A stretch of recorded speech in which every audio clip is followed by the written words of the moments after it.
ಲಗ್ಗೆರೆ ಕಚೇರಿಯಲ್ಲಿ ರಾಮಸ್ವಾಮಿ ಎಂಬ ಖಾಸಗಿ ವ್ಯಕ್ತಿಯದ್ದೇ ಹವಾ. ಸರ್ಕಾರಿ ಬೀರುಗಳೇ ಇವರ ವಶ. ಕೋರ್ಟ್ ಸ್ಟೇ ಆರ್ಡರ್ ಇದ್ರೂ ಅಕ್ರಮ ರಿಜಿಸ್ಟ್ರೇಷನ್. ಅಧಿಕಾರಿಗಳ ಧೈರ್ಯಕ್ಕೆ ಬೆಚ್ಚಿ ಬಿದ್ದ ಜನ.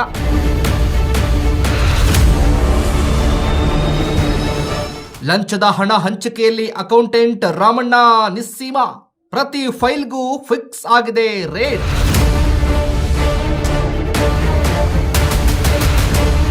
ನ್ಯಾಯಾಲಯದ ಆದೇಶ ಗಾಳಿಗೆ ಲಗ್ಗೆರೆ ಕಚೇರಿ ಈಗ ಭ್ರಷ್ಟರ ಪ್ರೈವೇಟ್ ಲಿಮಿಟೆಡ್.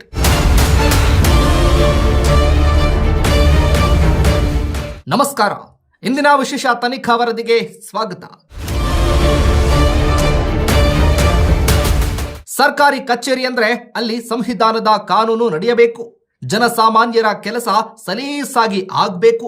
ಆದ್ರೆ ಬೆಂಗಳೂರಿನ ಲಗ್ಗೆರೆ ಉಪನೋಂದಣಾಧಿಕಾರಿಗಳ ಕಚೇರಿಯಲ್ಲಿ ಕಥೆಯೇ ಬೇರೆ. ಅಲ್ಲಿ ಸಬ್ ರಿಜಿಸ್ಟ್ರಾರ್ ಸಾಹೇಬ್ರಿಗಿಂತ ಒಬ್ಬ ಖಾಸಗಿ ವ್ಯಕ್ತಿಯದ್ದೇ ಹವಾ. ಆತ ಇಲ್ಲದೆ ಕಚೇರಿಯಲ್ಲಿ ಒಂದು ಕಡತವೂ ಚಲಿಸಲ್ಲ.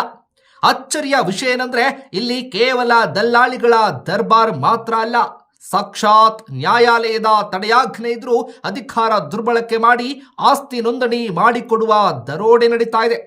ಯಾರು ಆ ರಾಮಸ್ವಾಮಿ? ಕೋರ್ಟ್ ಆದೇಶವನ್ನೇ ಧಿಕ್ಕರಿಸಿದ ಆ ಅಧಿಕಾರಿ ಯಾರು? ಇಲ್ಲಿದೆ ನೋಡಿ ಒಂದು ಎಕ್ಸ್ಕ್ಲೂಸಿವ್ ರಿಪೋರ್ಟ್. ಲಗ್ಗೆರೆ ಕಚೇರಿಯಲ್ಲಿ ರಾಮಸ್ವಾಮಿ ಎಂಬ ಖಾಸಗಿ ವ್ಯಕ್ತಿಯದ್ದೇ ಹವಾ. ಸರ್ಕಾರಿ ಬೀರುಗಳೇ ಇವರ ವಶ. ಕೋರ್ಟ್ ಸ್ಟೇ ಆರ್ಡರ್ ಇದ್ರೂ ಅಕ್ರಮ ರಿಜಿಸ್ಟ್ರೇಷನ್. ಅಧಿಕಾರಿಗಳ ಧೈರ್ಯಕ್ಕೆ ಬೆಚ್ಚಿ ಬಿದ್ದ ಜನ. ಲಂಚದ ಹಣ ಹಂಚಿಕೆಯಲ್ಲಿ ಅಕೌಂಟೆಂಟ್ ರಾಮಣ್ಣ ನಿಸ್ಸೀಮ.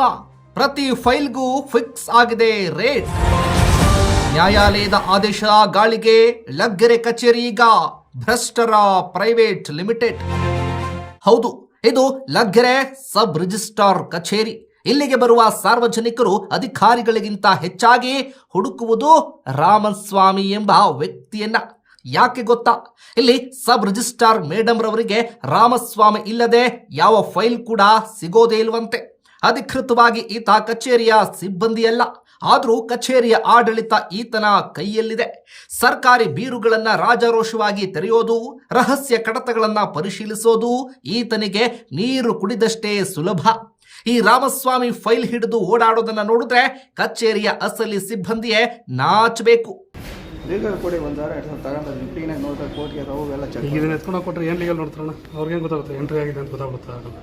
ಅವ್ರಿಗೂ ಗೊತ್ತಾಗಲ್ಲ. ಅದೇ ಹೇಳ್ತಾರದು. ನಾನು ಅದೇ ಹೇಳ್ದಲ್ಲ, ಈಗೆಲ್ಲ ಲೀಗಲ್ ಆಗಿರೋದು ಆಗ್ತಾರದಲ್ಲ. ನೋಡ್ತಾರೆ ಅಷ್ಟೇ. ಹಾಂ, ಇದು ಈ ಡಾಕ್ಯುಮೆಂಟ್ ಲೀಗಲ್ ಬರುತ್ತೆ.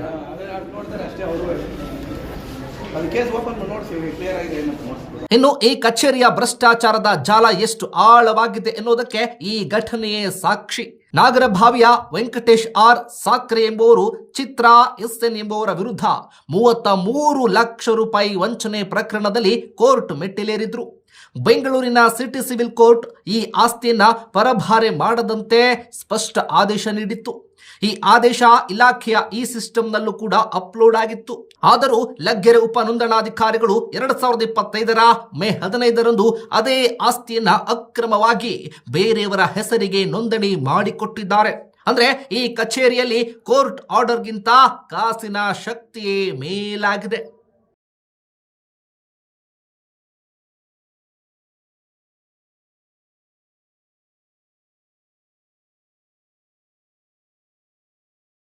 ಇನ್ನು ಈ ಕಚೇರಿಯಲ್ಲಿ ಅಕೌಂಟೆಂಟ್ ರಾಮಣ್ಣ ಎಂಬ ಮತ್ತೊಬ್ಬ ಖಾಸಗಿ ವ್ಯಕ್ತಿಯ ಕತೆ ಕೇಳಿದ್ರೆ ನೀವು ಬೆಚ್ಚಿ ಬೀಳ್ತೀರಾ. ಈತನ ಕೆಲಸವೇ ಲಂಚದ ಲೆಕ್ಕಾಚಾರ. ಯಾರು ಎಷ್ಟು ಕೊಡಬೇಕು, ಯಾರಿಗೆ ಎಷ್ಟು ಪಾಲು ಹೋಗಬೇಕು ಎಂಬುದರಲ್ಲಿ ಇವರು ನಿಸ್ಸೀಮರು. ಇಡೀ ತಿಂಗಳ ಅಕ್ರಮ ವ್ಯವಹಾರದ ಲೆಕ್ಕವನ್ನ ಇವರು ಇಟ್ಕೊಂಡಿರ್ತಾರೆ. ಸಾರ್ವಜನಿಕರ ತೆರಿಗೆ ಹಣದಲ್ಲಿ ಸಂಬಳ ಪಡೆಯುವ ಅಧಿಕಾರಿಗಳು ಇಂತಹ ದಲ್ಲಾಳಿಗಳಿಗೆ ಮಣೆ ಹಾಕಿ ಭ್ರಷ್ಟಾಚಾರದ ಕೂಪವನ್ನೇ ನಿರ್ಮಿಸಿಬಿಟ್ಟಿದ್ದಾರೆ. ಅಧಿಕಾರಿಗಳ ಆಶೀರ್ವಾದದೊಂದಿಗೆ ಈ ರಾಮಣ್ಣ ರಾಮಸ್ವಾಮಿ ಜೋಡಿ ಜನಸಾಮಾನ್ಯರನ್ನ ಸುಲಿಗೆ ಮಾಡುತ್ತಿದೆ. ನೋಡೋಣ.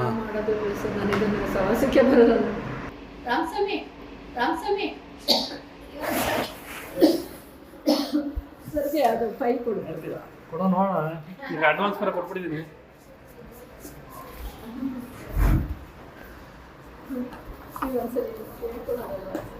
ಮೇಡಮ್ ಅದಕ್ಕೆ ನಾನೇ ಡೈರೆಕ್ಟಾಗಿ ಬಂದೆ ಏನಾದ್ರು ನೋಡ್ಕೊಂಡು ನಾನು ರಿಜಿಸ್ಟರ್ ಮಾಡ್ಕೊಳ್ಳೋದು ಮತ್ತೆ ಕಳ್ಕೊಳ್ಳಲ್ಲ ನೆನಪು ಕೊಟ್ಟ ಪೊಲೀಸ್ 2 ಸಲ ಆಗಬಾರ್ದು ಅನ್ನಪೂರ್ಣೇಶ್ವರಿ ಪೊಲೀಸ್ ಸ್ಟೇಷನ್ಗೆಲ್ಲ ಕಂಪ್ಲೇಂಟ್ ಅದಕ್ಕೆ ನಾನು ಮಾಡೋದಿಲ್ಲ ಯಾಕೆ ರಾಮಸ್ವಾಮಿ